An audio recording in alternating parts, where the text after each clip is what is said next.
When I got home, Shu Meng was watering the roses on the balcony. I told her everything. When she heard, the watering can in her hand stopped midair. Guidong. The friend you mentioned last time. That's the one. Shu Meng was clearly getting nervous. What's his family like? What should I wear? What should Qian wear? Do we need to bring a gift? I couldn't help but laugh. Meng. Don't be so tense. She took a deep breath. I've just never been to an occasion like this. This Gu Weidong you keep talking about. I've heard you mention him a few times. He sounds like Hez from some prestigious, noble family. I thought about it for a moment. The patriarch of their family is indeed a Gu. They really are a prestigious lineage. Shu Meng's face went pale, but then I quickly added, as for Gu Weidong himself, he's the biggest black sheep in that house. We hit it off because we're both kind of good for nothings. Hez just a guy drifting through life. Shu Meng shot me a glare. I put my arm around her shoulder and told her not to overthink it. Tomorrow it'll take you and Qian to buy some clothes. Then, well, head to the auto show to pick out a car. Well, drive the new car next week. Well, show up in style and make you proud. They're really just an ordinary family. Maybe even a bit less well off than us right now. She was amused by my teasing and gave me a playful swat. The next day, Eat the most high-end women's boutique in the Ninghai shopping center. I picked out a cream-colored dress for Shu Meng. She took the dress into the fitting room. A few minutes later, the door opened and she stepped out. I was stunned. The dress fit her perfectly. The cream color accentuated her porcelain skin, with her hair draped over her shoulders. She looked down at me shyly. In that moment, I suddenly remembered all the stars and models I had seen in my past life, but not one of them could make my heart race like this. Does it look okay? She asked softly. I didn't answer. I just stared at her. The sales assistant standing nearby whispered, "Ma'am, this outfit was practically made for you." Shu Meng pursed her lips and smiled, looking at herself in the mirror. Then, she picked up the price tag. The smile on her face instantly froze. She turned around, her eyes wide with panic. "Honey, this one dress is 6,800 yuan. I handed my card to the assistant and pointed to another outfit on the rack. That set and the skirt next to it. Bring them all for her to try on." Shu Meng quickly grabbed my arm, lowering her voice. "It's too expensive." I ignored her and nodded to the assistant. "Go ahead."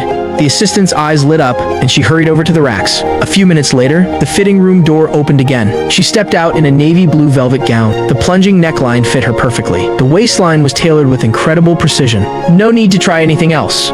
This light gray knit set, and that minimalist black dress too. Every single one looks amazing. It's not because the clothes are beautiful. It's because you look beautiful in everything you wear. Wrap them all up for me. After swiping the card, the employee handed back the card with both hands. "Sir, ma'am, let me package these for you." Just then, Qian tugged on my hand. "Daddy, I need to go to the bathroom." I leaned down to look at her. "All right, Daddy will take you." I turned to Shu Meng.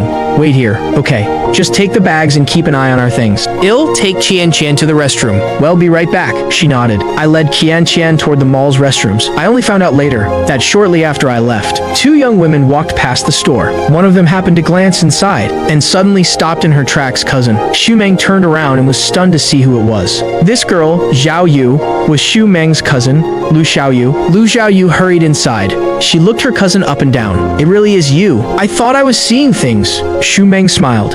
"What are you doing here?" "I have a dinner date with a classmate." Lu Xiaoyu's gaze lingered on her cousin, specifically on the dress she hadn't had time to change out of yet. "Cousin, are you buying clothes here?" Shu Meng awkwardly tugged at the hem of her dress. "No, I'm just looking around." Another girl beside her stepped in as well. She observed Shu Meng curiously. Lu Xiaoyu suddenly realized, "This is my cousin." "Cousin, this is my classmate. We're gonna grab a bite together?" "Nice to meet you."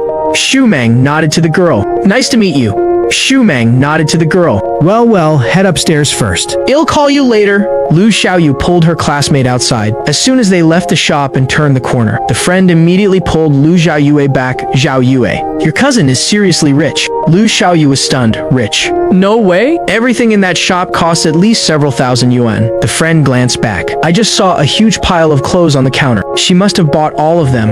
For real." Lu Xiaoyu slowed her pace. "I heard my wife ran into her cousin by chance. I didn't pay much attention to it." 2 days later, we went to a car show. Our goal was clear. Regarding the commercial vehicle, Shu Meng had already cautioned me on the way. "Hubby, let's not buy anything too expensive. Something around 100,000 to 200,000 yuan is fine." I nodded. Whatever works. In my past life, what kind of luxury car hadn't I driven? To me, cars were just a means of transportation. We entered the exhibition hall. We followed the crowd. As we passed the Volkswagen booth, Qian suddenly stopped. "Daddy, look, Daddy." She pointed at a car, her face full of excitement. It was a classic-style Beetle, pastel pink.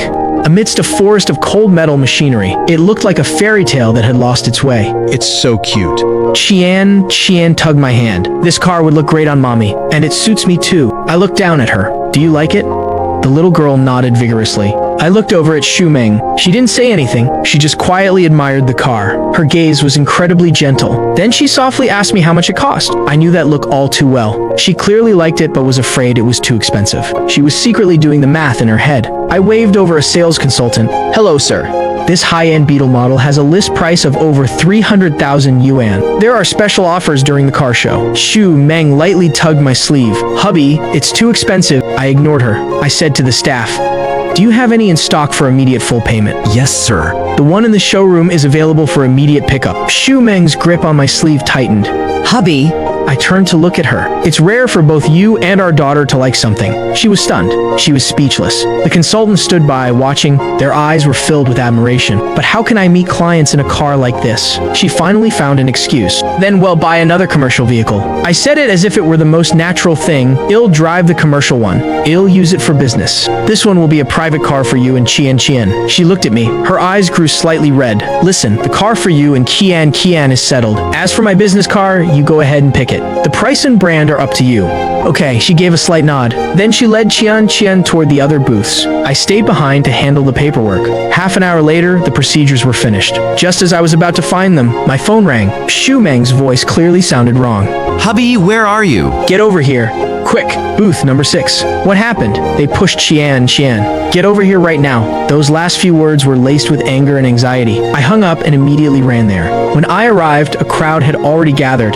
Pushing through, I saw Xu Meng half kneeling, holding Qian tightly. She was glaring at the person opposite her. Her face was flushed with rage. Qian was in her arms, her shoulders trembling uncontrollably. Opposite them was a woman, about 30 years old, wearing a black business suit, with an employee badge on her chest. The booth manager, she had her arms crossed. Beside her were several security guards. What's going on? I stepped forward.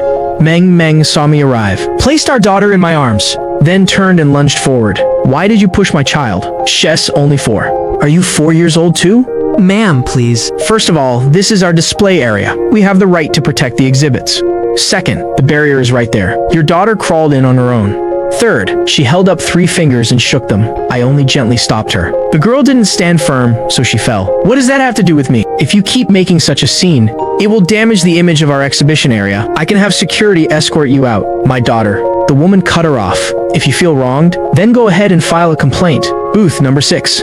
My name is Lena. I'm always happy to receive it. However, I must remind you, we deal with these kinds of complaints all the time. She spoke while glancing over Xu Meng's face. Then she looked at Qian in my arms. She gave a soft chuckle. She's just a kid. A few bumps and scratches are normal. Just go home and comfort her. There is no need to cause a ruckus here. Looking for a payout. We have a legal team for that. She straightened her business suit. Her tone was full of arrogance. Furthermore, this is a high-end exhibition area.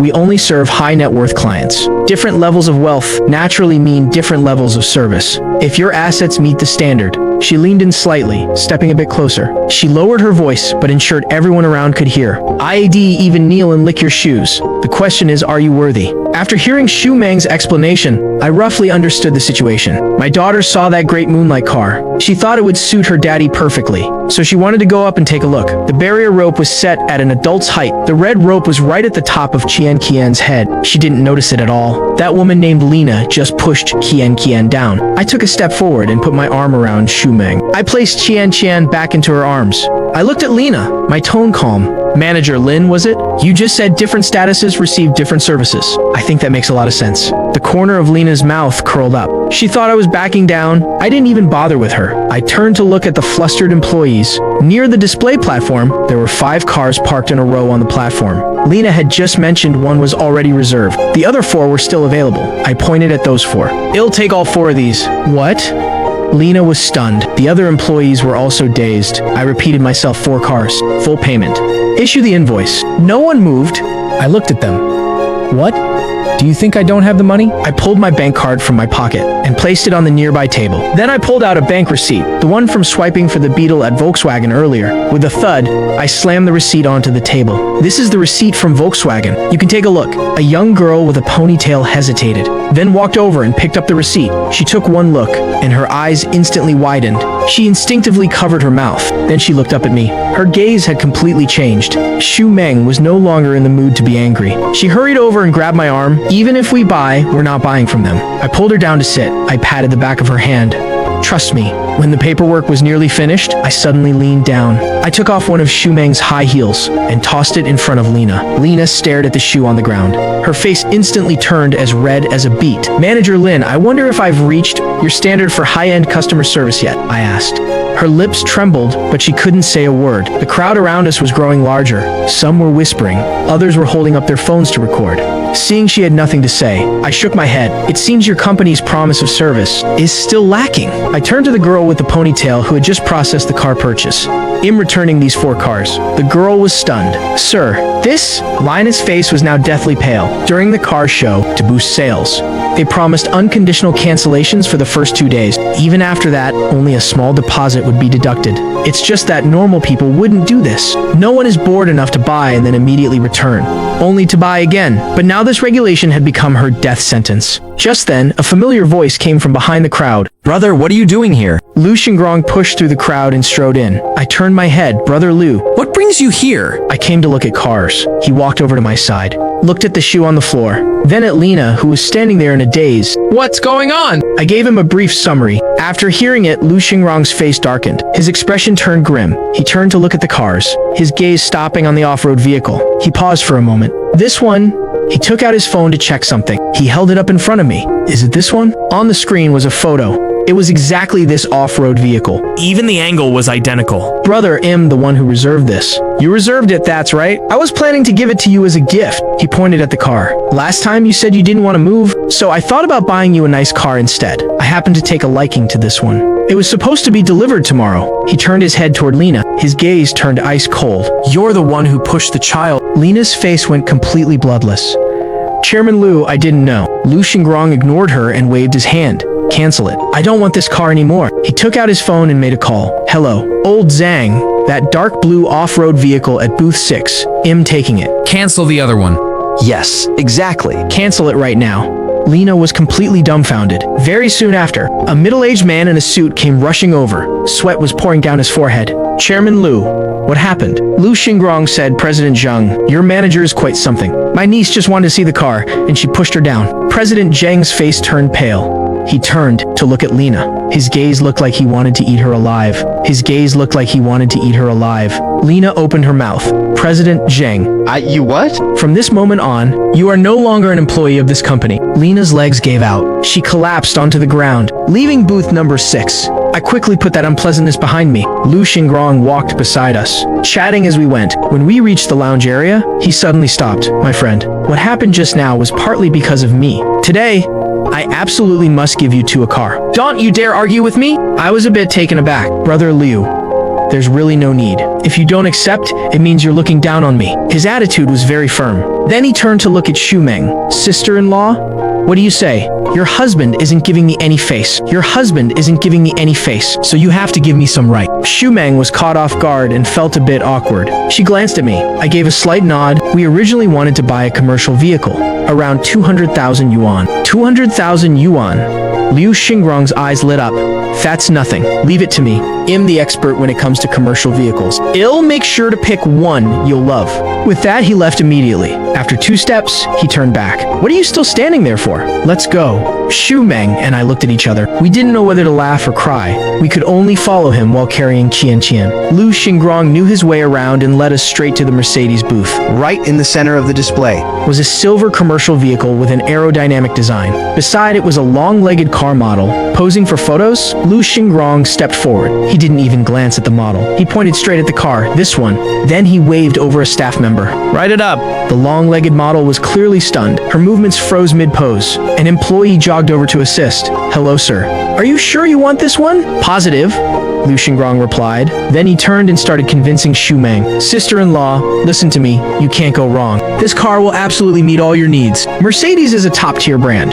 Driving it out will give you a lot of prestige. Commercial vehicles have plenty of space. It'll be perfect for picking up guests or taking the family out later. He spoke with great conviction. I glanced at the car. Then I looked at the spec sheet on the display stand. I couldn't help but laugh, Brother Lu. Do you know how much this car costs? He blinked. Around 200,000 yuan, right? Brother Lu, this is the Mercedes AMG line. I pointed at the spec sheet. It's not 200,000 yuan. It's about 2 million yuan. Lu Xingrong's expression froze for a second. Xu Meng jumped in surprise. 2 million yuan. That's way too expensive.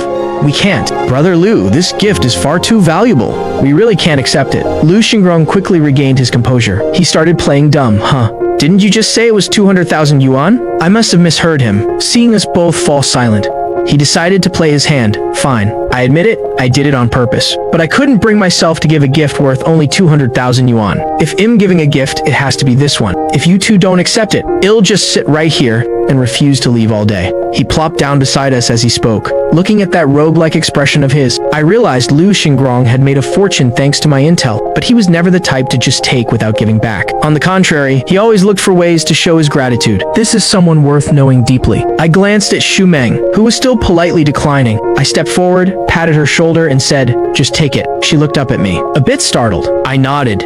Seeing my nod, Lu Xingrong immediately jumped up from his seat. If he was afraid I'd change my mind. He waved directly at the staff. Write up the order and charge it all to me. Do it right now. That weekend I drove that Mercedes AMG to take Xu Meng and Qian Qian to Gu Weidong's daughter's birthday party. He walked over quickly to greet us, Brother Zuosheng. Sister-in-law, please come inside. He led a little girl in a white princess dress over to us. Nuanuan, say hello to your uncle and auntie. The girl looked very delicate, but her eyes were a bit avoidant. She timidly greeted us, hello uncle. Hello, Auntie. Before I could even introduce her, Qianqian's eyes suddenly lit up. She stepped forward on her own initiative. Taking Nuanuan's hand, she asked, "Is your name Nuanuan?" "Im Qianqian. Let's go play." The two little girls held hands. They whispered something to each other and ran straight into the yard. Nuanuan was a bit stunned. She looked back at Gu Weidong. Guidong smiled and nodded. Only then did she give a soft okay. Xu Meng stood nearby, looking a bit awkward. She whispered to me, "Qianqian." Why is she being so rude? I smiled. This is good. She's becoming more and more lively. She has the makings of a master diplomat. Guidong clapped his hands happily. This is great. It's wonderful. Ever since I brought Nuanuan back, I've felt she was far too introverted. She's always been off by herself. She refused to play with anyone. Now that she can play with someone her own age, it's truly wonderful. Hearing this, a look of doubt flashed in Xu Meng's eyes. She looked at me. I just gave a faint smile and didn't ask further. This was their private business. Guidong was very perceptive. He took the initiative to speak. Brother Chen knows all about my situation. The child has been found and brought home, but her mother still hasn't forgiven me. I nodded to comfort him. Just take it slow. Some things can't be rushed. It's best to just let nature take its course. After hearing that, he was clearly heartened. Brother, hearing you say that puts my mind at ease. Xu Meng stood by, witnessing this scene. Her eyes filled with surprise. She didn't expect such a successful man to listen to me so intently. I'll go check on the kids. With that, she walked toward the garden. Wait, Weidong took the opportunity to pull me aside. Brother, come. Sit in the study for a bit. The study was on the second floor. As I stepped inside, I paused for a moment. An old man with graying hair was sitting there, holding a teacup and sipping slowly. Old Master Gu. Weidong looked a bit embarrassed. It's mainly my father who wanted to meet you. He was afraid you wouldn't want to come, so he didn't tell you in advance. I stepped forward to greet him. Greetings, Elder. Old Master Gu set down his teacup, stood up and nodded at me. Young friend Chen, please, have a seat. He personally poured me a cup of tea and offered it with both hands. Young friend Chen helped me find my granddaughter. This old man must offer a cup of tea in gratitude, no matter what. I accepted it with both hands. You're being too kind, Elder. I didn't help Brother Gu without my own motives. Old Master Gu nodded. I know it was for your daughter. He pointed toward Gu Weidong. Wasn't he doing it for his daughter as well? This was a good thing for both sides. He paused for a moment, his eyes sharp and piercing. Of course, this old man wanted to meet you, young friend Chen. Not without my own motives either. I understood immediately upon hearing that. I set down my teacup. Please, go ahead, Elder. He spoke slowly. I heard from Weidong. that you are very proficient in the art of divination. So, I would like to ask you to read a fortune for this old man. Since Old Master Gu requested it, I couldn't refuse. Regarding the Gu family's affairs, I already knew a thing or two. The Gu family wasn't like other prominent domestic families. Their main influence was overseas. Years ago, when the domestic economy opened up and was in dire need of foreign investment and technology, Old Master Gu seized the opportunity and brought in a great deal. Combined with his time studying abroad, he built relationships with several founding elders, helping the Gu family gradually enter the domestic market. Their business map eventually expanded into the political sphere. This background had its pros and cons. On one hand, it was hard to truly integrate. They were easily seen as outsiders. On the other hand, they maintained a certain prestige, free from the grudges of other factions. When other families expanded their interests overseas, they often needed the Gu family's help. Thus, everyone gave the old master a fair amount of respect. But there was one incident that caused the Gu family to offend a top-tier domestic family. Years ago, the Gu family donated a batch of antiques to a museum. A few years later, one of those items suddenly appeared at an auction. The old master assumed the museum had stolen and sold its own collection. He was furious. He insisted on a full investigation, but he didn't realize that the antique had been borrowed by a high-ranking veteran official. To investigate was to offend powerful people. In the end, Gu Weidong's older brother, Gu Weihong, chose to take a step back and drop the matter. This bit of history flashed through my mind. I looked at Old Master Gu, nodded, and asked, "What would you like to know about fortune and misfortune?" He paused for a moment. The future fortune of the Gu family. I pondered for a second. Then please, Elder, write a single character. He picked up a brush and wrote the word ding on the paper. I looked at the character, then back at the old master. I understood clearly, but some things cannot be said directly. However, I could offer a few hints. I picked up the brush and wrote a poem beside it. A golden tripod in dust and sand for 20 autumns. Why return to the east? Zhao shall rise without a care. Floating clouds hide the sun, but the storm must soon break. Just watch the river waters flow endlessly to the east. Old Master Gu looked at the poem, his brow furrowing slightly. He looked up at me, a flash of disappointment in his eyes. Though he quickly hid it, he nodded calmly. Many thanks, young friend Chen. He folded the paper. He spoke to Gu Weidong. Prepare a gift of gratitude to thank young friend Chen on my behalf. I stood up and waved it off. You're being far too polite, Elder. There's no need for gifts. It was just one character, hardly worth mentioning. With that, I turned to take my leave. Stepping out of the study, I knew exactly what he was thinking. He probably thought I was just being intentionally cryptic. I didn't mind. Some things are better left at that. Waking up early the next morning, Xu Meng went to the Wenjiahui fruit supermarket first. I was responsible for taking Song Qian to preschool, but not long after she left, my phone rang. Honey, come over here quickly. The shop is surrounded again. I hurriedly dropped Qian off at the nearby preschool and sped straight to Wenjiahui. When I arrived, I realized something was off. A massive crowd was gathered in front of the fruit shop. Layer upon layer of people. I squeezed in to see what was happening and froze. Right in front of my shop, people were kneeling.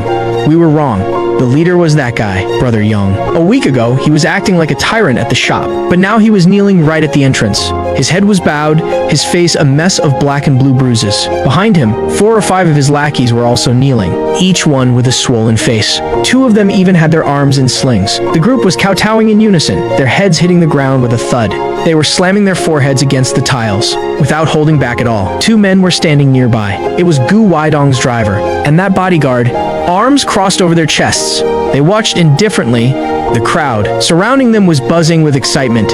Isn't that Brother Yang? Why is he kneeling here? What's the background of this fruit shop owner? Even Brother Yang has to bow down to her. I don't know. She looks quite young. I didn't expect her to be such a formidable figure. I didn't have time to listen to their gossip and hurried into the shop. Xu Meng was sitting behind the cash register, her face expressionless. She just sat there silently, but I knew her too well. Her hands were gripping her cup so hard her knuckles were white. I walked over and took her hand. It was ice cold. She looked up at me, her eyes rimmed with red honey. They were already kneeling here the moment I opened the door. It scared me to death. I was a bit speechless. Everyone thought she was tough, but it turns out she was terrified inside the shop. I gently patted the back of her hand, then turned and went outside to find the driver. What's going on here? The driver's attitude was very respectful. Mr. Chen, these are the boss orders. He said, these people must kowtow and apologize. They are to keep kowtowing until you and your wife are satisfied. How many times have they done it? If you haven't said you're satisfied, they'll just keep going. I nodded. I walked over to Brother Yang and crouched down. Brother Yang looked up at me, his face drenched in sweat. His forehead was already rubbed raw and bleeding, blood mixing with sweat as it dripped down. Brother Yang, we meet again. I looked at him. You're the one who ordered the truck to be trashed. Right. And your people threw away the dragon fruit too. The driver was also beaten by your men. Tell me, how should we settle this? How about you leave a hand behind? His face turned deathly pale. He started kowtowing frantically again. Big brother. I was wrong. I was blind not to recognize your greatness. Ill pay. Ill compensate for everything. Pay money? Yes, yes, yes. The truck of fruit. The medical bills, ill pay double. Triple even. I waved my hand. I don't need your money. In this Wanjiahui market, are there any other businesses you're collecting protection money from? He gaped. Well, are there? If there are, give it all back. From now on, none of your people are allowed to step foot in this market. Do I make myself clear? He nodded repeatedly. Crystal clear, crystal clear. I'll return it right now. If any of my men ever dare to step into Wanjiahui again, I'll cut off my own hand. I stood up, not bothering to look at him again. The surrounding crowd suddenly erupted into cheers. Did you hear that? No more protection money. The boss lady is so righteous. She chased those bastards away for us. It's not just righteous. It's absolutely legendary. Brother Yong has been running wild for years. Who would have dared to touch him? From now on, if you want fruit, buy it from this boss lady. I was stunned. Clearly, I was the one who negotiated. I was the one who made Brother Yong pay. I was the one who kicked them out. Why is everyone thanking the boss lady? I turned to look at Xu Meng. She was still sitting behind the register. The shock on her face hadn't fully faded. Fine, boss lady it is. After all, the boss lady still has to attend to the boss tonight. The matter with Brother Yong. Did Gu Weidong really settle it that quickly? I decided to give him another subtle hint. The call connected. Thank you first. Brother Gu. Thanks for handling Lu Yong. It was a small matter, Gu Weidong said. Lai Wazan has already sent word. He won't dare to make a move again. Good. I paused for a moment. By the way, I didn't explain your father's character reading in detail last time. I can't say too much about heavenly secrets, to avoid revealing too much. Tolerance is the greatest blessing. Some things shouldn't be calculated too strictly. Weidong was silent for 2 seconds. I understand. Pass that on to my father. I hung up. ID said enough. Whatever the Gu family chooses now has nothing to do with me. At noon in the shop, the few of us gathered around a small table to eat lunchboxes. La Diandian was scrolling through her phone while eating. Suddenly, she lowered her voice. My neighborhood is about to be demolished. This girl was hired to help Xu Meng with live streaming. She's a Linhai local named Shui Chuanmai. She has a lively personality and never stops chatting all day long. Demolished for what? Look at this new news report. She handed over her phone. I took it and saw a massive headline. Initiating redevelopment of the Southwest Old Town. Expanding the Binjiang Commercial District. The content was exactly what I had said.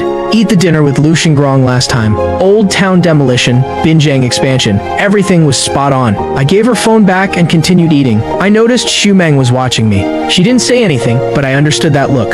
She also remembered what happened that day. I looked her in the eye and winked. She was slightly taken aback, then bit her lip with a smile and went back to her food. Just then, the sound of screeching tires echoed outside. A black Mercedes parked right in front of the door. A black Mercedes parked right in front of the door.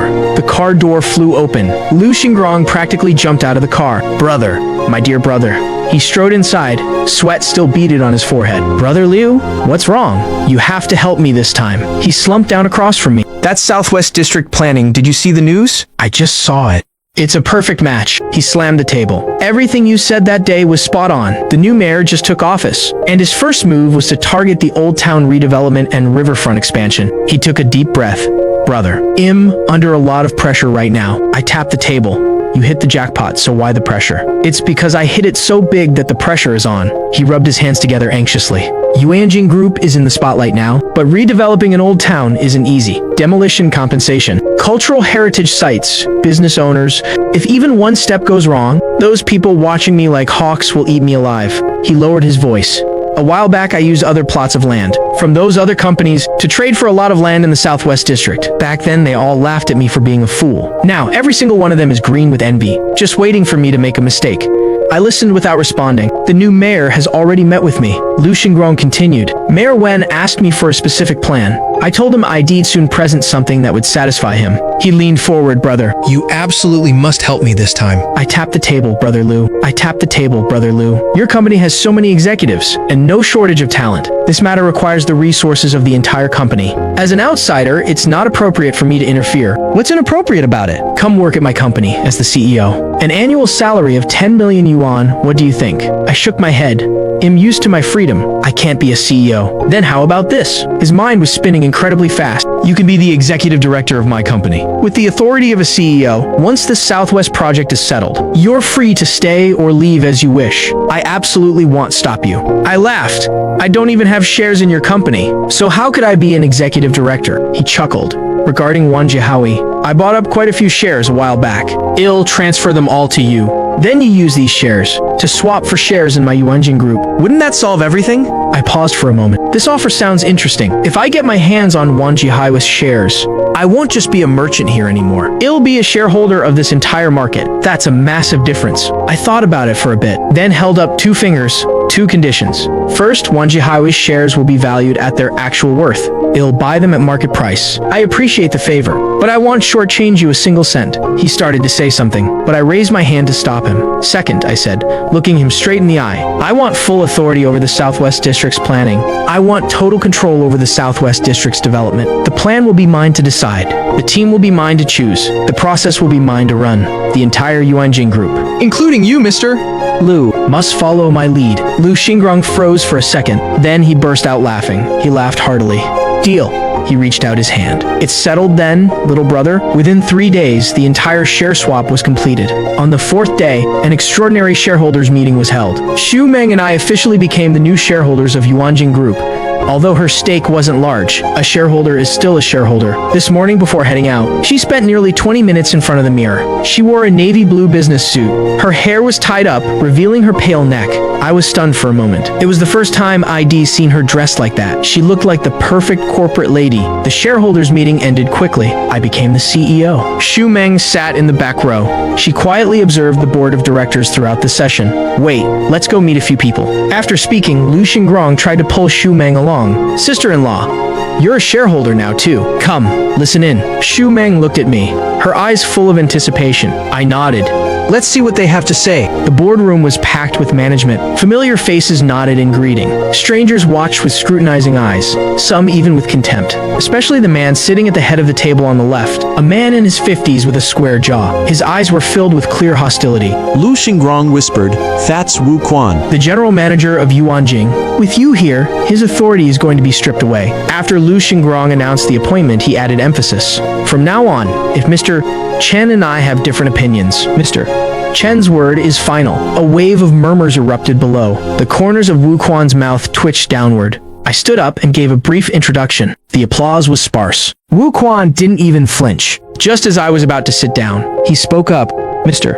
Chen isn't even 30 yet. Becoming CEO at this age? Is there even a precedent for this in Yuanjing's history? Someone beside him chimed in. He only has a bachelor's degree, and has not even from this field. The professional barriers in real estate are very high. Can Mr. Chen really handle this? I didn't answer. A senior manager wearing glasses spoke up. The Southwest District project involves relocation and renovation. The revised plan is hundreds of pages long. Is Mr. Chen confident he can shoulder this burden? At that moment, Hu Kun stood up and glared at me. I have a specific question. The Southwest renovation area has 3 historic buildings from the late Qing and early Republic eras. They must be preserved while we renovate the underground pipes. One slip up during excavation could cause a collapse. We've been studying this for a month. Does CEO Chen have a solution? Everyone in the room looked at me. Xu Meng clenched her fingers tightly. She realized this was a direct challenge. If I couldn't give a solid answer, no one here would help me. I looked down at the blueprints. The locations of the 3 historic buildings were clearly marked. The surrounding pipes and foundations were also detailed. Hu Kun had indeed put in a lot of work. I looked up. I gave a faint smile. It was time for Xu Meng to see what her husband was capable of. That's a great question, mister. I placed the blueprints back on the table. But before I answer, I want to ask you something. The plan is already on its 6th revision. You've budgeted 30 million for the retaining walls. Hu Kun paused for half a second. That's right. About 30 million. I shifted the conversation. Then do you know this plan has a fatal flaw? His expression changed slightly. What flaw? I pushed the blueprints forward. The foundations of these late Qing and early Republic buildings are very shallow. The deepest point is no more than 2 meters. You're driving retaining walls 12 meters deep, right through the house foundations. Once you pierce them, the groundwater flow will change. This will cause the soil beneath the foundations to wash away. This isn't protection. It's actually accelerating the destruction. Hu Kun's expression shifted instantly. Whispers began to ripple through the meeting room. I leaned back in my chair. My voice was steady and measured. That is the first issue. Now, for the second, the 3 companies mentioned in the Tiangong construction plan. Hongda and Yongchuan plumbing industry. I picked up the documents and flipped through a few pages. The legal representative of Tiangong is a Mr.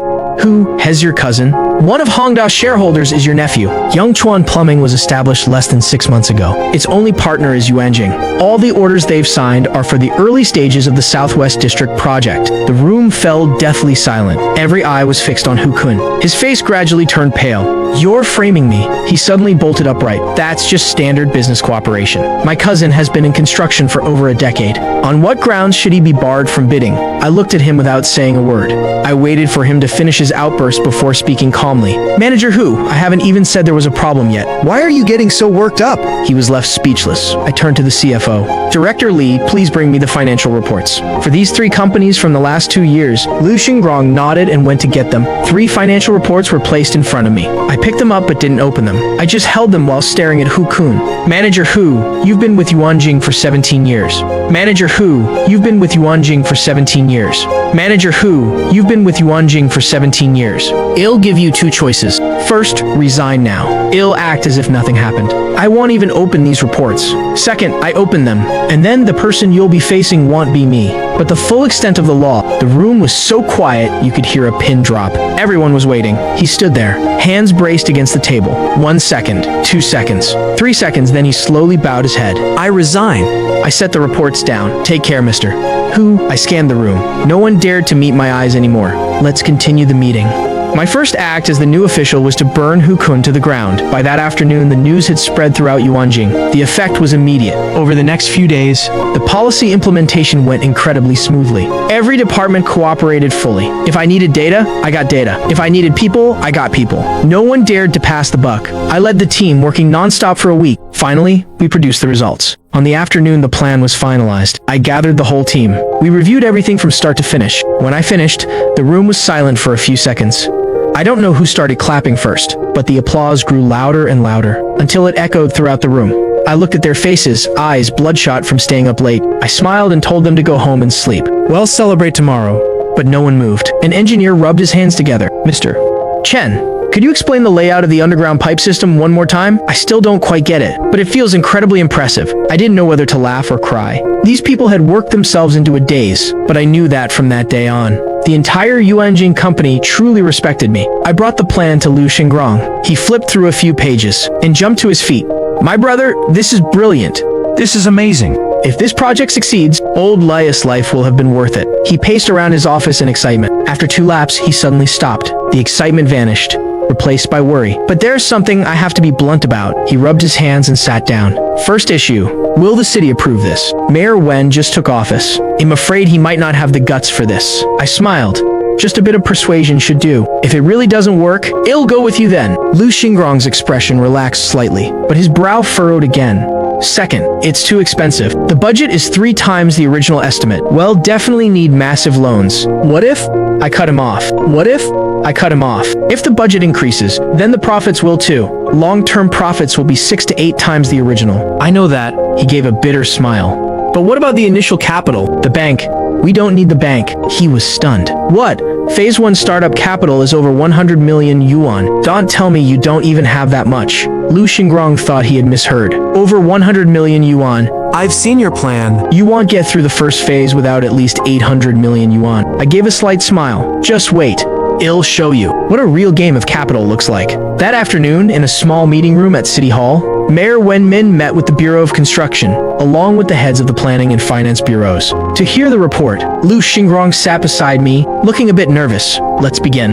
Mayor Wen nodded. I opened the documents. I spoke continuously for 40 minutes. By the 20th minute, the pen in Mayor Wen's hand had stopped moving. The pen in Mayor Wen's hand had stopped moving. He leaned back, staring intently at the projection screen, and then back at me without blinking. The bureau directors began exchanging glances, filled with utter disbelief.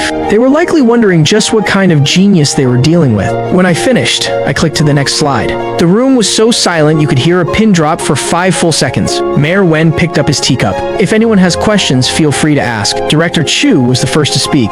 Digging 3 levels deep in the old district. How will you protect the surrounding historical structures? What if the construction causes a cave-in? I opened the relevant page. It's not a full-scale excavation. It's a point-by-point layout. The commercial area, parking, and technical pipelines are handled separately, using micro-shield tunneling technology to connect to the surface. Foundations will be reinforced beforehand. Well, place 12 subsidence monitoring points under each old building. With data updated in real time, Director Wu adjusted his glasses. Tanjiang is expanding by 7 functional zones. What's the basis for these business types? And will there be any overlap in construction? I smiled. The positioning is entirely different. I then proceeded to explain the strategy for all 7 zones. Director Wu had no further questions. Finally, the Director of Finance flipped through his notebook. I only have one question. How much is the budget, and how much collateral is needed? I gave a gentle smile. Director, the city doesn't need to spend a dime on this. Not only will it cost the city nothing, but it will also generate profit for the municipal budget. The Director's eyes lit up. Mayor Wen put down his pen. I have one question. Large-scale relocation has always been the toughest hurdle. How can you guarantee it will be finished on time, barring any unforeseen circumstances? I looked at him. I waited a few seconds before speaking. Mayor Wen? The initial phase doesn't require any relocation. Mayor Wen was stunned. No relocation. That's right. No relocation. Everyone in the room was shocked. No relocation. Everyone in the room was shocked. Lu Xingrong looked at me in shock, frantically signaling with his eyes. Mayor Wen stared at me. President Chen, how do you plan to renovate the old district? Without relocating anyone, I smiled. A home swap. Director Chu frowned. A home swap. I chuckled and explained. We're just shifting the order. First, we expand Tanjiang. Then we renovate the old district. Construction on the new Tanjiang district will start first. Commercial housing and offices will be built to high standards. Once completed, the city will issue a policy. City government employees, residents, and business owners in the Southwest Old District will be given priority for the home swap. I paused for a moment. The order of the swap will be decided by a lottery. I paused for a moment. The order of the swap will be decided by a lottery. Those who win can trade their old home for a new one, paying only the difference in square footage. The price difference will be calculated at cost, much lower than the market price. The room fell silent for a few seconds. Director Wu's eyes widened. You mean? To make them move voluntarily. Exactly. The point isn't us forcing them out. It's them wanting to move. What are the conditions in the old district? What are the conditions in the new Tanjiang district? New homes, new environment, new amenities. And the price difference isn't high. If it were you, would you swap? Director Zhou asked. What about those who don't want to swap? Those who agreed are already gone. The remaining ones will naturally be easier to negotiate with. I smiled. With fewer people left, their demands will be simpler. By then, the difficulty of discussing relocation will drop by 80%. Director Zhao's jaw dropped. It took him a moment to find his voice. But those are government employees. They get to benefit from the policy too, right? If the officials lead the way, the citizens will see the incentive. They must be the first wave of the home swap. After I finished, I scanned the room. No one spoke. Everyone's eyes were wide, looking at me like I was some kind of monster. I understood the look in their eyes. You can actually play it this way. Mayor Wen stood up. Well, take this plan back for further study. Well, get back to you soon. He walked us downstairs, all the way to the car door. Before I got in, he reached out to shake my hand again. He raised his other hand and gave my shoulder 2 firm pats. He didn't say anything, but I understood. He didn't say anything, but I understood. The plan was approved very quickly. The teams at Yuanjing Group were restructured. The Jinglong Secret Valley project broke ground. Every day, I was busy with a million things. Reviewing blueprints, attending meetings, coordinating resources. Everything was progressing according to plan. But what I didn't expect was that this plan would expose the largest Ponzi scheme in Ninghai's history. That afternoon, my phone rang. Xu Meng's voice sounded very urgent. Something happened to Dad. I put down my pen. What's wrong? Did your brother call? The project Dad invested in was a scam. He said the people have vanished and the money can't be recovered. Dad was so angry he's been hospitalized. I'm on my way to the hospital now. After hanging up, I called Zhu Hai directly. He let out a long sigh. It's that retirement home project, led by a retired official. They said there were internal slots, and they'd get monthly interest. For the first few months, they actually paid out. Dad was pretty happy about it. He paused for a moment, but then, a few days ago, some damn bastard came up with that home swap lottery plan, saying the city is prioritizing government employees in the old district. Hearing about the house swap sent Dad into a total panic. He already put his old house up as collateral for that project. He can't swap it anymore. He and a few others went to find that retired official. When they asked for their money back, he said it was no problem. He told them they could redeem it at any time. But when they went back 2 days ago, the man had completely vanished. The house was empty. empty. His phone was disconnected. Even the project office was locked up tight. Shoo, Hay's voice choked up. Everyone is losing their minds over this. A huge crowd is gathered there now, calling the police. You know what Dad's temper is like? The moment he heard the money was gone, he fainted right on the spot. I fell silent for 2 seconds. I understand. Heading over now? I said that and hung up. I leaned back in my chair and rubbed the bridge of my nose. This whole situation is just the urban plan I created for Mayor Wen and the others. Prioritized house swaps for city officials and the Southwest Old Town District. Once the news broke, the results were unexpectedly effective. It was originally meant as a benefit for city officials, but now it's attracting residents and businesses from the Old Town too. Those people aren't stupid. Of course they want to fight for a spot. Everyone wants to get their property back from the collateral they gave that retired official, just so they can participate in the house swap program in time. They all rush to redeem their assets at once. A Ponzi scheme. The biggest fear is a mass withdrawal of funds. The money was likely embezzled a long time ago. Where would he get the cash to pay them back? It would be strange if that official didn't run away. I gently massaged my temples. My original intention was to push the project's progress forward. I didn't expect to accidentally expose such a massive scam, and now my father-in-law is caught right in the middle of it. I cleared the documents off my desk. I gave my team a few instructions, telling them to keep working. Then I stood up and headed to the hospital to see what was happening. As soon as I reached the hospital gates, I saw a massive crowd. Someone was trying to jump. From the top of the inpatient building, I looked up. A figure was barely visible on the rooftop. Their arms were waving frantically. My phone rang. Xu Meng's voice was urgent and trembling. Zhu Sheng. He has lost his mind. He wants to jump. My heart tightened. The person up there was my father-in-law. Where are you? Behind the building on the east side. Where are you? Behind the building on the east side. Where are you? Behind the building on the east side. Please, get here fast. I pushed through the crowd and ran toward the back of the building. The scene was already cordoned off with caution tape. Fire trucks and police cars filled the area. Rescue air cushions were being deployed. Xu Meng was standing nearby. Her face was deathly pale. She rushed toward me the moment she saw me. Her eyes were bloodshot. We only looked away for a second, and he slipped out of the ward. $1,000,000 and the house are both gone. The shock was too much for him. That's why He's doing this. I looked up. The figure on the roof had already climbed over the railing. He was standing on the very edge. Beside us, Shuhai collapsed onto the ground. My mother-in-law was being supported by 2 female officers. She was crying so hard she couldn't even stand. I looked toward a young policewoman. What's the situation right now? Are you a family member? I'm his son-in-law. My brow furrowed deeply. The subject is extremely agitated. He has a knife. That railing is severely rusted. It could collapse at any moment. Our team tried to approach, but he saw them coming. A negotiator went up, but the results aren't looking good. As soon as she finished, a scream erupted from above. I snapped my head up. Xu Zhengqi had climbed outside the railing. He was standing on the narrowest part of the ledge. Dad! Xu Hai screamed. My mother-in-law's eyes rolled back, and she collapsed. Xu Meng's legs gave out. I caught her immediately. Zhu Sheng. She gripped me tight, tears streaming down her face. I helped her sit down nearby. Then I turned and walked straight toward the building. What are you doing? The policewoman blocked my path. I'm going up there to talk to him. You can't. It's too dangerous. I have a way. I sidestepped her and ran straight for the stairs. I bolted all the way to the top. The wind on the rooftop was howling. The negotiator was standing over 10 meters away. He held up his hands. Mister, Xu. money can be earned back. But if you lose your life, it's all over. Xu Zhengqi had his back to him. Standing on the wrong side of the railing, he swung the knife.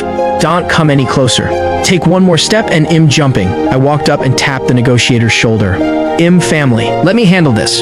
He was stunned for a moment, then he slowly backed away. I took 2 steps forward and stopped. Xu Zhengqi's body trembled. He slowly turned his head. When he saw it was me, the veins in his eyes grew even redder. Are you here to laugh at me? I'm here to watch you jump. He froze. Isn't that what you want to do? I took another step forward. I'm standing right here to watch you do it. He was shaking violently. He pointed the knife directly at me.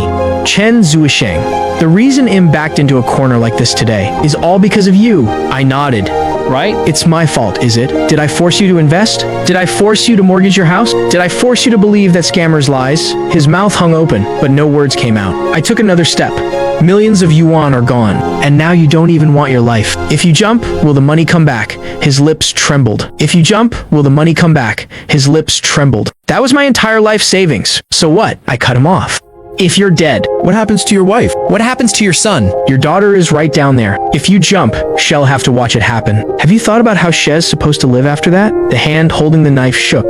Dad, haven't you always wanted me to divorce your daughter? I slowly approached him. Well, here's your chance. You're holding a knife. Standing right here.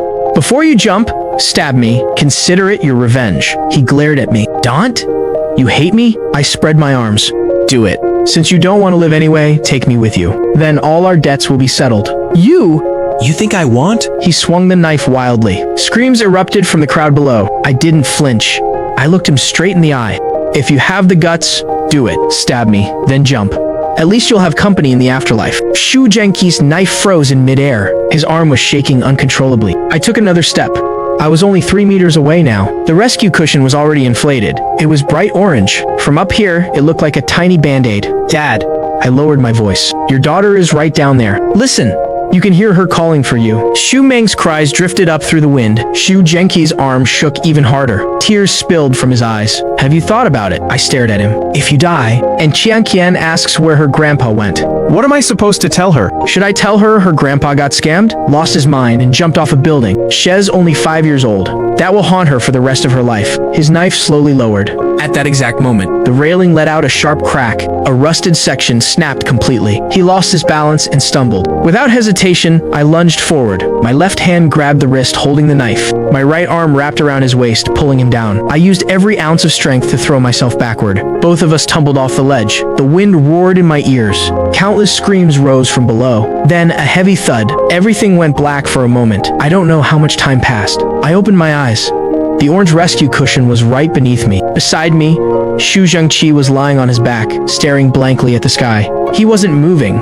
Someone help me up. Sir, are you okay? Are you hurt anywhere? I didn't answer. I looked down at my left arm. Blood was streaming down it. The moment I grabbed him, the knife caught me. He hadn't fully let go of it yet. Zuisheng. Shu Meng broke through the police line. She came running, stumbling over her own feet. She knelt on the cushion. Looking at the blood on my arm, her entire body was shaking. Why are you so reckless? How could you be so stupid? She wanted to touch me but was too afraid. Her hands hovered in the air. Huge tears fell one after another. Do you have any idea? When I saw you fall from up there, She couldn't finish the sentence. She just threw her arms around me and sobbed uncontrollably. What would we do without you? I lifted my uninjured right arm and gently patted her back. It's okay. It's just a scratch. She kept crying. Her crying only grew more intense. Medical staff rushed over to put me on a stretcher before they carried me away. I glanced back. Shu Zhengqi was being helped up. He looked as limp as a rag doll. His eyes were vacant as he looked toward us. He wasn't looking at me. He was looking at his daughter, kneeling on the cushion, clinging to me and crying her heart out. In the surgical emergency room, the doctor used forceps to examine my wound. Luckily, there was no tendon damage. It needed about 7 or 8 stitches. 2 weeks of rest and it'll be fine. Shu Meng stood by my side. Her eyes were red and puffy when she saw the needle piercing my skin. Her hand gave a slight tremor. Does it hurt? Not at all. Once the stitching and bandaging were done, I moved my arm a bit. It felt okay. Shu Meng still stood there, refusing to leave, until Shu Hai walked in and said, Meng Meng, Mom wants you to go over there for a moment. Shu Meng looked at me. Go ahead. I'll wait for you here. She stepped out. Shu Hai sat down across from me. About that. Chen Zuisheng, thank you for today. I waved it off. He fell silent for a few seconds. Then he asked, where are you two staying now? The Garden Villa. He froze, then curled his lip.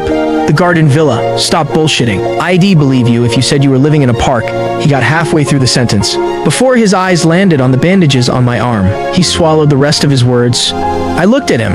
A wife follows her husband, for better or for worse. If your sister is willing to stay in a park with me, what business is it of yours? He was choked up, unable to find a comeback. He stood up to leave but turned back at the door. Mom told me to tell you, now that the house is gone and the money is all spent, Even if you wanted to come back, you can't. you're on your own now. I nodded.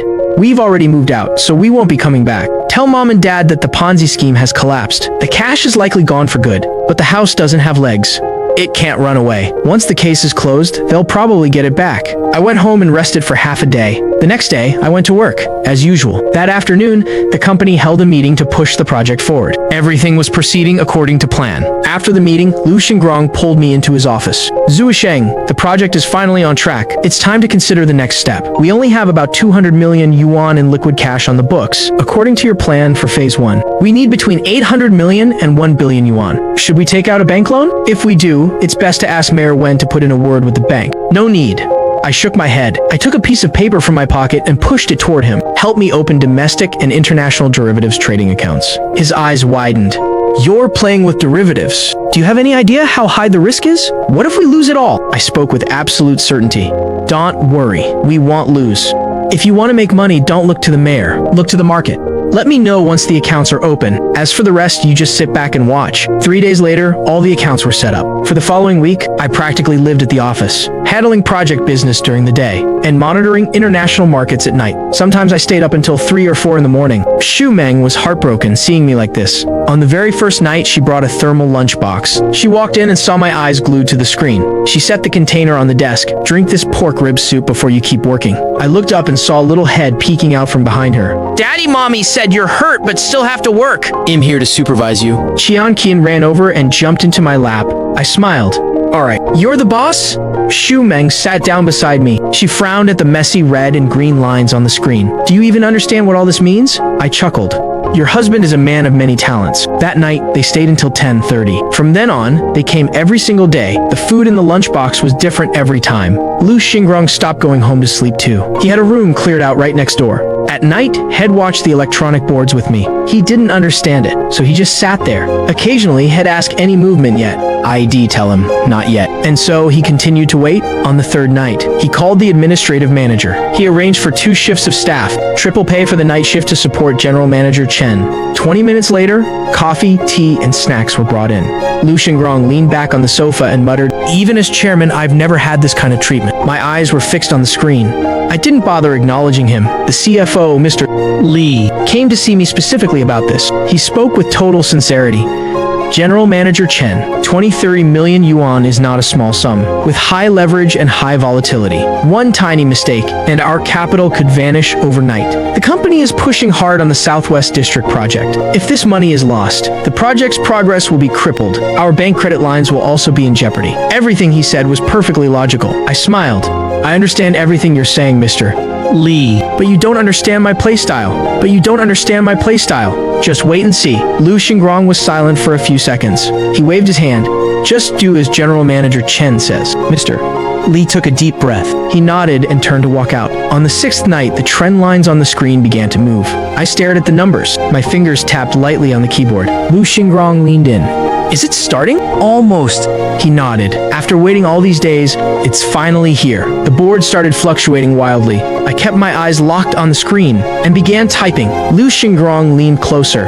How's it looking? I said no rush. I opened the trading interface and began placing short sell orders. 10 million, 20 million, 50 million.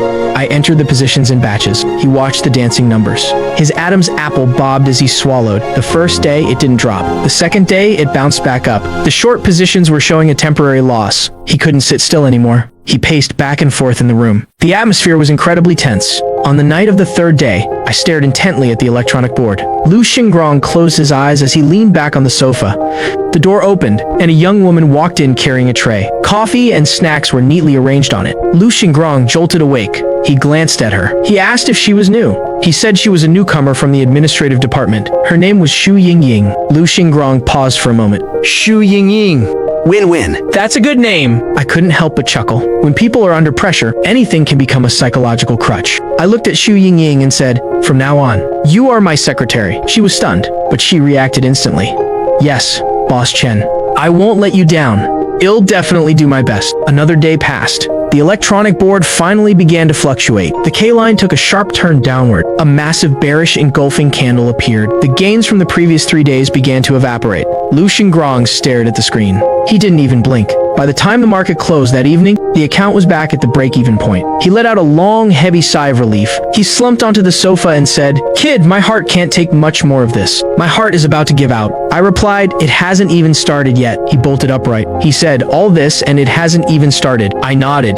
The next morning was the company's regular meeting. Each department reported their progress. Finally, the topic of material procurement came up. The head of the construction department stood up. He said the second phase of the project was about to break ground. We need to pre-order the steel and cement. Prices are stable for now. Prices are stable at the moment, sir. But in 2 weeks, they could spike by 50%. Lu Xingrong looked over at me. I shook my head and said, wait 3 more days. The construction manager grew anxious. He said, Boss Chen, any delay will increase costs by 10%. By then, material prices will be up and labor costs will follow. I repeated, I said, wait 3 days. He opened his mouth to argue, but then looked at Liu Xingrong. Liu Xingrong waved him off and said, do as Boss Chen says. Meeting adjourned. That night, the electronic board fluctuated within a narrow range. There was no major movement. Liu Xingrong leaned against the sofa. His eyelids grew heavier and heavier. Eventually, he drifted off to sleep. I kept my eyes glued to the screen, feeling a bit drowsy myself. The door opened softly. Xu Yingying walked in with a tray. The very moment the door opened, the numbers on the screen suddenly jumped. A long red candle pierced right through the support level. My eyes lit up. It's here. I couldn't help but glance at Xu Yingying. This girl really is a lucky charm. The moment she walked in, the market started to surge. Liu Xingrong was startled awake. He rubbed his eyes, sat up, and asked, what's happening? I told him, come see for yourself. He jumped. He practically leaped off the sofa. He rushed over to the computer. The numbers on the screen were dancing wildly. Red candles were plunging down one after another. The balance in the account began to double. 20 Sigurd million turned into 400 million. Liu Xingrong's eyes widened in shock. His jaw dropped. He was completely speechless. He instinctively picked up the coffee next to him and took a sip. He winced from the heat, but his eyes never left the screen. His voice was trembling. He asked, kid, should we close the position now? Is this enough? I said, what's the rush? I opened the trading interface and said, not only are we not closing, but we're doubling down. His facial muscles twitched as he said, hey, from 200 million to 500 million. I'm more than satisfied already. I clicked the mouse a few times. I added 2 more layers to the position. He watched me work. His hands were shaking uncontrollably. By the end of that session, the profit dipped slightly, leaving us with 450 million. But our position was much heavier now. I took out my phone and texted Xu Meng, transfer the 20 million in my card to the derivatives account. She replied almost instantly, done. Please be careful. I smiled and set the phone aside. The following day, Liu Xingrong spent the whole day acting like he'd lost his soul. He struggled to wait until 8 p.m., then 9, then 10. Before the session even opened, the board began to react. During the pre-market matching phase, the price gapped down significantly. Then it went into a freefall. Liu Xingrong stared intensely at the screen. He was pinned to his seat. He didn't move an inch. I opened the account. The profit was at 17 billion. He swallowed hard and asked, brother, you're still not closing. I said, not yet. He asked, how low will it go? I looked at the screen and said, into the negatives. His legs went weak. He nearly slid right off his chair. He braced himself against the desk. Steadying himself, he gasped, negative. Brother, are you for real? I told him I was serious. He gripped the table and slowly sat back down. He didn't say another word. He just kept his eyes glued to the screen. In the early hours of the morning, the price approached 0. I began buying back to cover the positions in stages. I liquidated part of the short orders to lock in the profits. The rest was waiting for the final blow. At 3:17 a.m., the price hit 0. Liu Xingrong suddenly bolted upright. My fingers flew across the keyboard. The final batch of short orders was closed. The number on the screen stopped at 23 billion. Liu Xingrong collapsed back into his chair. He was panting heavily. I opened another account. Xu Meng's 20 million had now turned into over 300 million. It wasn't over yet. At 3:20 a.m., the price continued its plunge. Finally, it settled at negative $37.63. Liu Xingrong stared blankly at that number. He slowly turned to look at me. His gaze was like he was looking at a monster. He said, kid, should I just bow down to you right now? I burst out laughing while he remained in a daze. 23 billion. Good God. He jumped up and grabbed my hand. Brother, why the hell am I still doing real estate? Let's just become professional derivatives traders together. After a sleepless night, the domestic derivatives market opened at 9 a.m., with the international market crashing last night. The morning session here was guaranteed to follow suit. This was the opportunity I needed. I opened the trading interface and started placing orders. Rebar, hot-rolled coils, glass, cement, anything the project needed. The bid prices were set ridiculously low. In the other account, I had already closed out the short positions. Near the $0 mark, I flipped my strategy and went long on crude oil. Right now, oil was still under $10. It was cheaper than bottled water, but I knew that before long, the conflict in the north would push oil prices up to $130. Buying now was like picking up free money. I didn't leave Liu Xingrong's account idle either. I took 1 billion out of the 23 billion. And bit by bit, I opened long positions. Crude oil, copper, rubber. I bought a little of everything available. At 9:30, the first batch of orders was filled. 10:00, the second batch. 11:00, the third. Watching the transaction log scroll continuously on the screen, the corner of my mouth curled up. That's enough. 2 p.m. management meeting. I walked into the conference room. Everyone was already there. Liu Xingrong sat at the head of the table. His face was beaming. CEO Chen is here. Have a seat. Have a seat. I sat down. I scanned the room. The CFO, Manager Lee from the construction department, the marketing director, and several VPs were all present. Lu Xingrong cleared his throat and got straight to the point. The funding for Phase 1 is secured. Everyone looked at each other in confusion. Lu Xingrong pointed at me. Guess what? How much did CEO Chen make for the company last night? He held up 2 fingers. He increased it several times over. He signaled 23, as in 23 billion, from 200 million in capital. He made 23 billion last night. The entire room erupted into chaos. CFO Lee bolted upright from his chair. The chair was pushed back violently. He stared at me with wide eyes. His mouth was open, but no words came out. I waved my hand. Manager Lee, please sit down. I addressed everyone. The market was just in a strong trend. It was just perfect timing. Lu Xingrong laughed loudly. He had completely lost his usual composure. Did you all see the news? Crude oil prices went negative yesterday. Who could just happen to catch an opportunity like that? I certainly don't have that kind of luck, but it doesn't matter. CEO Chen does. He has the skill to seize this fortune. He leaned his hands on the table and stood up. This is great. Phase 1 funding is ready. Phase 2 won't be an issue either. We can now go all in on the Southwest District project. Thunderous applause filled the room. Lu Xingrong waited for the clapping to die down. Then he dropped another bombshell. To everyone in the company, including the cleaning staff, everyone gets an 8,000 yuan bonus. And for those working overtime lately, your overtime pay will be doubled. It was after 4 p.m. Xu Meng brought in a thermos and gave me some soup. I noticed her expression was a bit strange. I asked her what was wrong. I think I just saw my brother. Shuhai.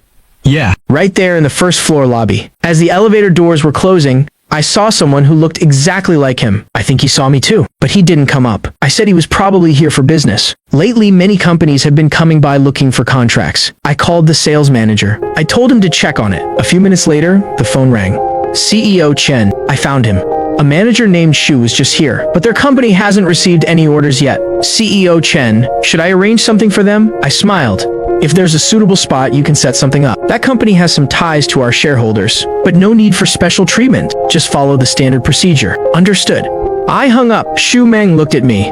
Did you arrange something for them? It was no trouble at all, but I didn't expect that this simple gesture would end up causing me trouble. I got home around dusk. As soon as I walked in, I saw Xu Meng sitting on the sofa. Her eyes were red and puffy. It was obvious. She had just been crying. My heart tightened. What's wrong, honey? She shook her head and said nothing. Qian Qian ran over and hugged her. Mommy's crying.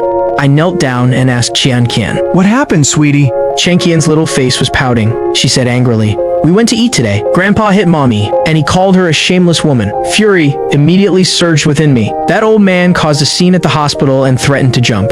I was the one who went up there and brought him down. And now he turns around and hits my wife. I took a deep breath to suppress my rage. I gripped Xu Meng's shoulders firmly, making her look me in the eye. Meng, whatever it is, just tell me. I will never let anyone bully you. Her tears started flowing again. She buried her face in my chest and hugged me tight. Don't ask. Zuosheng, I'm begging you, don't ask. I can't bring myself to say it. I held her and gently patted her back. Once she calmed down a bit, I turned to ask Qian Qian, was your uncle there too? Yes. I pulled out my phone and called Zhuhai directly. Zhuhai, what the hell happened today? He was stunned for a moment, then his tone shifted instantly. You have the nerve to ask me. Chen Zuosheng. You're something else? Pushing your own wife into the fire. And now you're acting like you don't know anything. I gripped the phone tight. Speak clearly. You want it clear? Fine. You sold my sister to Lu Xingrong as his mistress, just so you could get rich, didn't you? Xiaoyu's classmate took photos? At the car show, Lu Xingrong bought your wife a car. A Mercedes worth millions right off the bat. And I saw it with my own eyes. My sister going to Yuanjing Group, carrying a thermos. She even used the chairman's private elevator. Selling your wife for glory. Chen Zuosheng, do you have no shame at all? I held the phone in silence. So that was it. That's the humiliation she had to endure at the dinner table. All those relatives looking at her like that, saying such twisted, sarcastic things. Her own father slapped her in front of everyone. All because of a car and an elevator. Over something that wasn't even true. My heart ached for her, and then a cold rage took over. Xu Meng sat on the sofa. Her head down, her shoulders trembling slightly. I took a deep breath. I spoke every word with icy precision. HUCU High, your company. The orders you recently got from Yuanjing Group. You were counting those as your big achievements, right? The other end of the line went quiet for a second. What's that supposed to mean? Those orders orders are gone, and that house your family got scammed out of. I was going to pull some strings to speed up the process and get it back to you sooner. Now you can just sit back and wait. For at least 3 years, Chen Zuisheng, I hung up. I tossed the phone onto the coffee table. Xu Meng looked up at me. Her eyes were bloodshot, tears were still wet on her cheeks. I walked over and pulled her into my arms. I whispered that it was okay now. I'm here. Qian ran over and hugged both of our legs. Early the next morning, the marketing director called. CEO Chen, that manager Xu from the other company is here again. Hez asking why the cooperation was terminated. I gave a cold laugh. Tell him this. He offended a major shareholder of our group. Tell him to go home and think about what he did. If he doesn't get it, then from now on, his company in Ninghai won't get a single order ever again. I hung up and went back to my documents. I could imagine the look on Shuhei's face when he heard that. Doing real estate marketing in Ninghai and somehow offending a shareholder of Yuanjing Group. What does that even mean? It's basically a death sentence for his career in this city. In the afternoon, the marketing director called again. CEO Chen, the president of their company is here now too. Hez with manager Xu. I used the in a meeting excuse to turn them away. Not seeing them. I smiled faintly. Just leave them there. Don't worry about it. The next day, as soon as I sat down at my desk, the marketing director called yet again. Boss Chen, manager Xu and their president Yang are back. What are your orders? I glanced at my watch. 9:30 a.m. I made them wait for 2 hours yesterday, and they're already back first thing this morning. Looks like they're truly terrified. Take them to the large conference room. The large conference room, sir. Boss Chen, today is the supplier meeting. Exactly. Let them join that one. The other end went silent for a second. Understood. I hung up. I gathered the documents on my desk. That Southwest District project, the main contractor is Yuanjing City Construction. Old town renovation, plus the Riverside expansion. The scale is massive. Our company can't handle it all alone. Steel, cement, advertising, exhibitions. All the suppliers had to gather today, so I could lay down the rules. At exactly 10 a.m., I pushed open the doors to the large conference room. The room was packed. I scanned the crowd. I spotted Xu Hai and President Yang. Since they were late, they were stuck on 2 folding chairs against the wall. They looked completely out of place. It was impossible not to notice them. Xu Hai's eyes locked onto me. His expression froze instantly. His mouth hung open, his eyes bulging. He stood there like had been turned to stone. I didn't give him a second glance. I walked straight up to the podium. Good morning, everyone. Allow me to introduce myself. My name is Chen Zuisheng. I am the new CEO of Yuanjing Group. Whispers broke out among the crowd. People started exchanging looks of surprise. I invited you all here today because of the Southwest District project, the old town renovation, the Tanjiang expansion. I don't need to tell you how massive it is. Everyone sitting here, over the next 3 years, will get a share of the profits from this project. But there's one thing. My voice dropped. All suppliers must operate in unison. Unified action. Material standards. Construction schedules and inspection processes, everything must follow the plan exactly. Anyone who messes up is out. I scanned the room. Yuanjing takes the lion's share. And you get the rest. But how that's divided? Is up to me. The audience was silent for a few seconds. Then someone spoke up. Don't worry, President Chen. Well, definitely cooperate. Just give the word, President Chen. Well, follow your lead. The chatter died down, but excitement was written all over their faces. Back in the office, I hadn't even been sitting for 10 minutes. When Xu Yingying called, President Chen, President Yang and Manager Xu are here to see you. Send them in. The door opened and a beaming President Yang walked in. He reached out for a handshake immediately. Ah, President Chen, when I met you at the company last time, I knew you had an extraordinary aura. I didn't expect that in such a short time. You'd become the CEO of Yuanjing. Truly young and talented. I gave his hand a light squeeze. You're too kind, President Yang. Tuhei followed behind and stood at the doorway. He was stuck, unable to move forward or retreat. I didn't even spare him a single glance. Xu Yingying brew a cup of tea for Director Yang. Xu Yingying gave a quick acknowledgement. She brought over a cup of tea and placed it right in front of Director Yang. Tuhei stood there, frozen like a statue. His expression shifted constantly, turning from flushed red to deathly pale. There was no tea served for him. Director Yang's eyes darted around. A shrewd man of the world like him could obviously tell there was bad blood between Tuhei and me, but he also knew that Tuhei and I were related. So there were things he couldn't just say out loud. I cut straight to the chase. Director Yang, you're here to secure a project, aren't you? He froze for a moment. I pointed directly at Tuhei. If his situation isn't dealt with, your company won't be getting a single project. Tuhei's face twisted in shock. Director Yang hurriedly rushed over to pull him aside. Xiao Tu, He grabbed Tuhei by the arm. Come on now. Whatever the issue is, we can talk it through. If you've done something wrong, just apologize to President Chen, and we can move past this. Tuhei was seething with rage.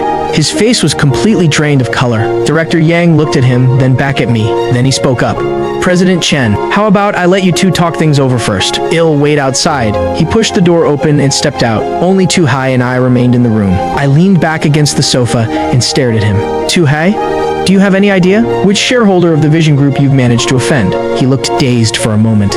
I told him it wasn't me. To me, you're a nobody. The person you offended is my wife, your sister, Xu Meng. She is currently one of the shareholders of Yuanjing Group. Xu Hei's eyes widened. How is that possible? I gave a cold snort. I told you I lived in a garden villa, and you didn't believe me. I told you your sister was a shareholder, and you didn't believe that either. So, what did you see in that meeting room just now? And what are you seeing right now? Standing here, his Adam's apple bobbed as he swallowed hard. I picked up my phone. Should I call Chairman Liu? Let him tell you himself, who attended the last Yuanjing Group shareholders meeting. Xu Hai was completely catatonic, standing before me. He looked like a piece of wood struck by lightning. That evening, after Qian Qian fell asleep, Xu Meng finished her shower and crawled into bed, hugging me tightly. I wrapped my arms around her. We were silent for a moment. She whispered, Zhu Sheng, thank you. She didn't say what for. She just rested her head on my chest. Sometimes looking back, it all feels like a dream. Our family being like this. Qian Qian is healthy again. Business is going well. And we have such a nice place to live. She paused for a moment. It's just, thinking back to our wedding makes me a little sad. It was so simple. No one from your family came, and my parents were like that. We didn't even have a proper ceremony. She buried her face in my chest.